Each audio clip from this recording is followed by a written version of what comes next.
네, 지금 시각 3시 43분 3초 막 지나고 있습니다. 조프로의 경제TV 시간입니다. YTN 경제부 조태현 기자와 함께합니다. 어서 오십시오. 네, 안녕하세요. 조태현입니다. 네, 먼저 오늘의 주식시장 상황부터 좀 정리를 해주시죠. 주식하시는 분들 뉴욕 증시 아침에 많이 보실 텐데 간밤에 일제 약세를 보였습니다. 제롬 파월 미국 연방준비제도 의장이 다음 달 회의에서 50bp 그러니까 0.5%포인트 기준금리를 한꺼번에 높이는 빅스텝을 검토하게 될 것이라고 말한 게 투자 심리에 큰 영향을 미친 것으로 보이는데요. 네. 국내 증시도 당연히 영향을 받았죠. 장 초반부터 약세를 보였습니다. 결국에는 0.86% 내린 2704.71로 마감을 했습니다. 그래도 2700선은 지켰고요. 네. 외국인과 기관이 순매도를 기록했고요. 그나마 개인이 대규모 순매수를 기록하면서 주가를 방어하는 모습을 보였는데 오늘 개인의 순매수 금액이 한 8천억 원이 좀 넘었습니다. 코스닥은 0.74% 내렸는데 오늘 시가총액 상위주를 보면은 대체로 약세를 보였어요. 퍼렇게 질렸다 이렇게 얘기를 하죠. 네. 근데 유독 금융지주들의 주가가 올라서 좀 눈에 띄었습니다. KB금융이나 하나금융지주, 신한지주, 삼성생명 같은 곳이 일제히 강세를 보였는데 이 파월 의장의 매파적인 발언으로 기준금 시장의 금리가 급등하는 모습을 보였거든요. 네. 금리가 오르면은 은행이나 손해보험회사는 수혜를 보게 될 거다 이런 기대 심리가 있는 것으로 보입니다. 네, 알겠습니다.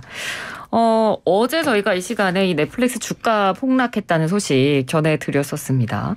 근데 이 넷플릭스를 기초자산으로 하는 ELS가 원금 손실 구간에 들어섰다고요? 네, 국내에도 이걸 기초자산으로 하는 ELS 상품들이 있더라고요. 네. 어제 전해드렸던 소식인데 말씀하신 것처럼 주가가 폭락했고요. 간밤에도 3.5%가 넘게 조금 더 떨어지는 모습을 보였습니다. 이 주가연계증권의 상품도 속속 원금 손실 구간, 그러니까 녹인 구간이라고 하죠. 여기에 진입했다는 소식인데요. NH투자증권은 넷플릭스가 기초자산인 12개 ELS 상품이 원금 손실 기준선을 밑돌았다고 공시를 했고요. 네. 지난해 11월에 발행한 3년 만기 상품을 보니까 넷플릭스와 엔비디아가 기초자산인데 넷플릭스의 원금 손실 기준선이 307달러쯤 됐습니다. 최초의 기준 가격이 682달러쯤 됐고요. 이게 넷플릭스 역대 최고 수준인 주가입니다. 그런데 지금 주가가 218달러 수준이에요. 그러니까 손실이 불가피한 상황이라고 볼 수 있겠고요. 네네. 국내에서 판매하는 ELS는 대부분 3년 투자 기간에 6개월 단위로 평가해서 이 어느 정도 선 이상이면 수익을 지급하는 구조인데요. 그래서 지금 이 ELS 상품들의 만기가 대부분 2024년 이후라서 바로 손실이 확정되진 않습니다. 네. 그런데 지금 일단은 손실 기준선 자체를 좀 넘어섰기 때문에 이 최초 기준 가격의 한 90%가량 회복하지 못하면은 손해를 보게 될 가능성이 상당히 크다고 해요. 네네. 근데 지금 상황을 봤을 때 그 정도까지 회복할 수 있을지 조금 의문이 들고요. 그래서 투자자들의 피해 가능성이 커 보이는 상황이라고 할 수 있겠습니다. 네, 알겠습니다. 자, 다음은 이제 부동산 소식으로 저희가 좀 넘어가 볼 텐데요. 지난 1분기에 전국 아파트 분양 물량은 늘어났는데 청약은 줄어들었다고요? 네, 이 분양 물량을 보니까 8만 2천여 가구였어요. 이 지난해 1분기에는 5만여 가구였으니까 한 60% 좀 넘게 이 정도 증가하는 모습을 보였습니다. 지난해 말에 예정됐던 물량이 미뤄진 것들이 있고 또 공공과 민간 분양의 사전 청약 같은 것들까지 맞물리면서 분양 물량 자체는 늘어났는데요. 또 규제 개선 기대감까지 이런 것도 겹친 것으로 보이고요. 네. 그런데 청약자가 오히려 줄었습니다. 1분기에 일반 분양 청약자는 41만여 명이었는데 이게 1년 전보다 한 26% 넘게 감소한 겁니다. 상당히 많이 줄어든 건데 일단은 금융규제 지금도 강하게 이어지고 있는 거 이게 좀 큰 영향을 미친 것으로 보이고요. 네네. 특히 올해부터는 차주 단위별로 총부채 원리금 상환 비율 그러니까 우리가 흔히 얘기하는 DSR 규제가 본격적으로 강화된 시점이기도 합니다. 또 기준금리를 잇따라 올리니까 이자 부담이 커질 수밖에 없죠. 항상 드리는 말씀이지만 집을 현금으로 사는 사람은 없죠. 그렇죠. 그러니까 금융 비용이 커졌다고 볼 수 있습니다. 청약 시장에 진입 문턱이 높아졌다 이렇게 네. 볼 수 있는 상황이고요. 대신에 앞으로도 아파트 일반 분양은 활기를 띨 것으로 보이는데 이번 달부터 오는 6월까지 전국 아파트의 일반 분양 물량이 7만여 가구 정도라고 합니다. 이게 지난해 같은 기간보다 한 28% 정도 늘어난 수준입니다. 네, 이렇게 아파트에 대한 규제가 계속 강해지다 보니까 이제 아파트에 대한 대안으로 오피스텔을 요즘 또 찾는 분들이 많으십니다. 근데 오피스텔 공급은 또 줄어들 예정이라고요. 그렇죠. 이 수요가 두 가지 정도 있다고 봐야 될 것 같습니다. 하나는 실제로 거주하려고 사는 사람, 그리고 하나는 투자하는 사람. 그렇죠. 근데 오피스텔은 아파트보다 기본적으로 청약이나 대출, 세금 규제 같은 곳에서 자유로운 편이에요. 네. 청약할 때 통장도 필요 없고요. 그렇죠. 100% 추첨이라서 뭐 거주지 제한 요건도 없고 주택 소유 여부도 관계가 없습니다.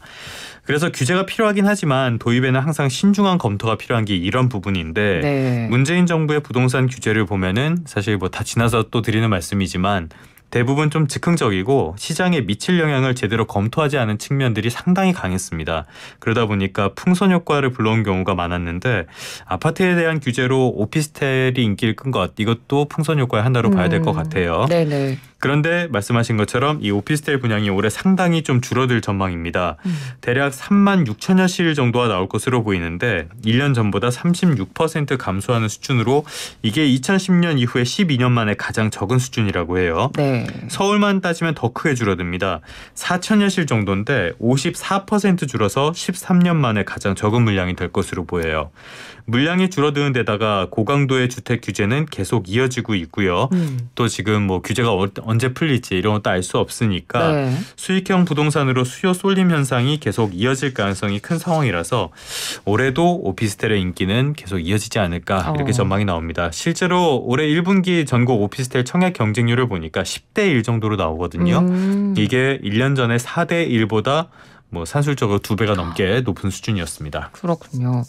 부동산 시장에는 지금 변화가 좀 감지가 되고 있는 모습입니다. 이 서울 아파트 둘러싼 매수 심리가 지금 회복세를 이어가고 있는 중이라고요? 맞습니다. 지금 아파트값 동향을 보면은 일단 전반적인 분위기는 관망세가 계속 이어지고 있는데요. 네. 지역별로는 재건축 이슈가 있는 곳이 조금씩 오르는 모습을 보이고 있어요. 말씀하신 것처럼 전반적인 매수 심리도 오르는 흐름인데요. 이번 주에 서울 아파트 매매 수급 지수가 91.4로 7주 연속 회복세를 보였습니다. 올해 1월 이후로 가장 높았는데 여전히 기준치는 밑돌고 있지만 어찌됐든 조금씩 회복되는 모습을 보이고 있고요. 네. 일단 시장 전반이 다시 들썩일 가능성은 그렇게 크진 않아 보이는데 다만 재건축 단지 같은 일부 지역을 중심으로는 가격이 상승하거나 불안해질 가능성도 있으니까 좀 신중하게 접근해야 하지 않을까 싶습니다. 네. 자, 마지막으로 오늘 조프로의 경제 팁 뭔가요? 앞서 ELS 말씀을 드렸는데 네. 파생 상품이 만들어진 목적 가운데 하나는 위험을 회피하는 수단입니다. 그렇다고 파생 상품에 투자하면은 위험이 없다. 이거는 뭐 당연히 아니죠. 네. 기초자산이 무엇인지 또 어떤 방식을 적용하냐에 따라서 수없이 많은 파생 상품이 만들어지게 됩니다. 그래서 이 기초자산이 뭐고 또 어떤 방식으로 운영이 되고 이런 것들을 좀 꼼꼼하게 따져보시고 기초자산의 지금 시장성은 어떻게 되는지 또 앞으로의 전망은 어떻게 되는지도 좀 계산을 해보셔야 되지 않을까 싶습니다. 묻지마식 또 뭐 예전에 펀드 유행하고 이랬을 때 너도 하니까 나도 한다. 네. 이런 식으로 따라하기식 투자를 한다면은 좀 대단히 위험한 투자가 될 가능성이 있죠. 시간이 좀 남아서 여담인데 모나리자 아시죠? 그림. 네. 모나리자 왼손이 위에 있을까요? 오른손이 위에 있을까요? 가르마는 어디에 있을까요? 그거 모르겠는데요, 아니면 갑자기. 시선은 어느 쪽에 있을까요? 와, 이거 너무 어려운데요? 사실 저도 잘 모르겠습니다. 왜 물어보시는 거죠, 근데? 미술 작품도 네. 깊이 알면 알수록 그 담겨있는 의미를 깊게 받아들일 수 있게 되겠죠. 그래서 금융상품도 마찬가지입니다. 깊게 알게 될수록 더 조심할 수 있으니까요. 그래서 하는 말씀 한마디만 말씀을 드리면 아는 만큼 보인다. 라고 말씀을 드리겠습니다. 아는 만큼 보인다 이 얘기해 주시려고 모나리자 예를 들어주신 그렇죠. 거군요. 예, 사실 순간적으로 약간, 당황했습니다. 약간의 시간이 남아서 잠깐 답변을 해봤습니다. 알겠습니다. 저희 그러니까 아는 만큼 보이는 거고 공부한 만큼 그 범위 안에서 투자를 하시는 게 가장 현명하고 좋은 투자법입니다. 투자뿐만이 아니라 모든 사안에서 적용되는 이야기 아닐까 싶어요. 네, 알겠습니다. 오늘 말씀 잘 들었습니다. 고맙습니다. 네, 감사합니다. 네, YTN 경제부 조태현 기자였습니다.